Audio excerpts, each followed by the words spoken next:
I have a t-shirt in mind I might make myself and perhaps some of my rabbinic and cantorial colleagues.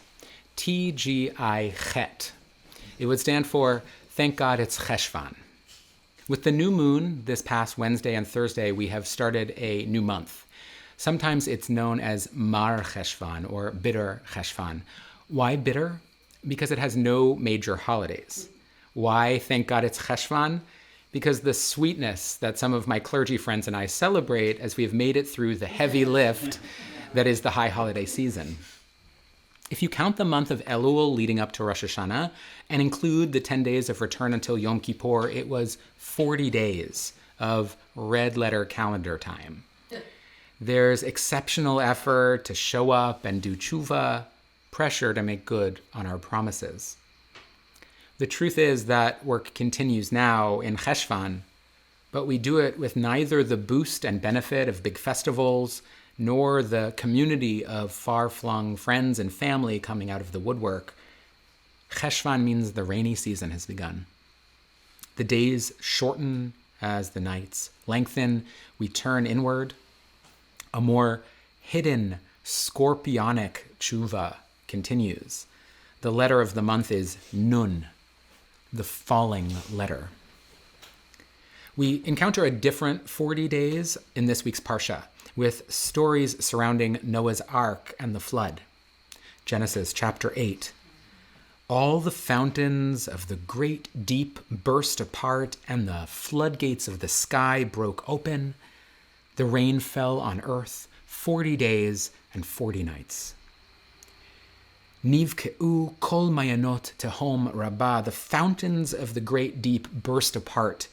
During this season, our own great depths bubble up. The arubot hashamayim niftachu. The floodgates of the sky break open. Changing colors and strange skylight floods us with sometimes blinding rain. We enter the word of the ark and might feel ourselves fall, autumnal, finite, and fragile, our little lives bobbing like a cork on the ever-shifting face of the infinite ocean. It is so easy to get flooded with sensation, overwhelmed by work, taken away by the world. There is a balm. More than Israel has kept the Sabbath, the 19th century essayist Achad Ha'am wrote, the Sabbath has kept Israel. This sacred seventh day is an antidote to overwhelm. Yom Shabbaton ein lishkoach. The day of Shabbat is not something to forget.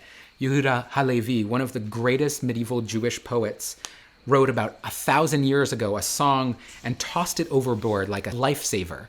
It's sung every Shabbat. Yom Shabbaton ein lishkoach, zichro kereach, hanichoach, yona matzah vomanoach, v'sham yanuchu yegiei koach. This day Shabbat, do not forget. Remember and savor this precious fragrance. On Shabbat the dove found her nest, and so too upon it might rest our weariness. At the end of 40 days, Noah opened the window of the ark and sent out the raven. The raven went to and fro until the waters had dried up from the earth. Our own inner raven stays vigilant, circling the ship. This dark bird, orev in Hebrew, is cognate with erev, night. The dark bird never finds rest. Yetze yatso, surely going out, forever expanding, always seeking, eternally circling. Shabbat is a challenging practice because of the inertia we have to overcome. Shifting from doing to being isn't easy. One midrash teaches Raven circled because Raven didn't trust Noah, feeling hated by both God and humanity alike. Watchful Raven didn't fly on because Raven didn't put it past Noah might violate his raven partner left on the ship. Fear, jealousy, territoriality, envy catches all of us at times in a loop. Continual vigilance, craving. Another midrash doesn't demonize Raven in quite the same way. Knowing that it is Raven who later feeds the refugee Elijah the prophet, Raven is imagined as circling Noah in order to be sent on another mission, l'shlichut, another errand, urging to be useful. In any case, the Raven is still seeking, still wanting, unable to land.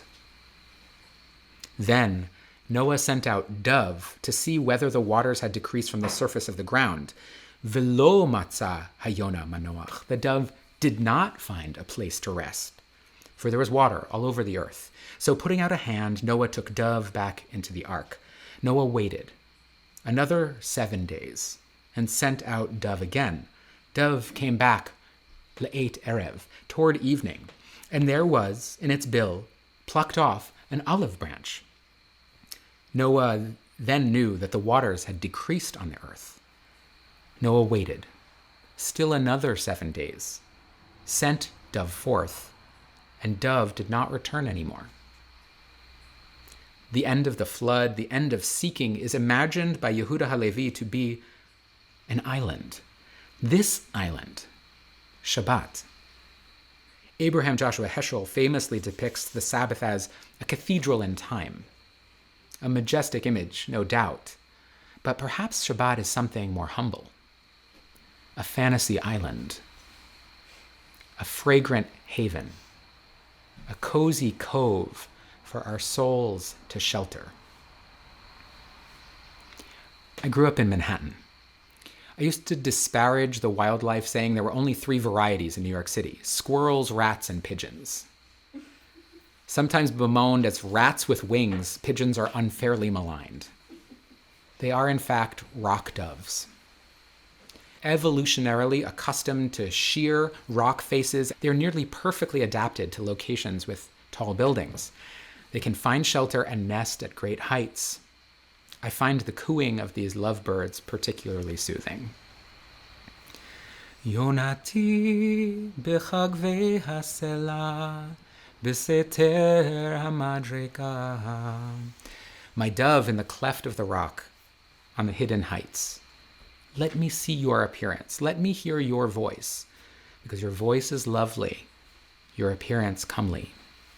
We sing this song to our lovesick souls that ascend at times to escape the shock and awe of this world. The dove, the yonah, the word itself looks like a bird. Yud for the head, Vav for its body, Nun the perching legs, Hey the wings and tail feathers, has the olive branch of peace in her mouth. Yonah matzavo manoach. The soul finds rest on Shabbat. V'sham yanuchu yegihei koach. And so can our weariness. May this be a Shabbat, Parshat Noach, of chen, grace, and menucha, deep rest. May this Cheshvan, with its storminess and inward depth, be a gateway to falling ever more in love with the inner secrets of our souls. May we all be able to say, thank God it's Cheshvan, not only because the heavy lift is over, but because the work of being carried on Kanfei HaShekhinah, the wings of the near and dear one, isn't work at all, but rather surrender into being carried on the precious fragrance of this moment. Shabbat Shalom.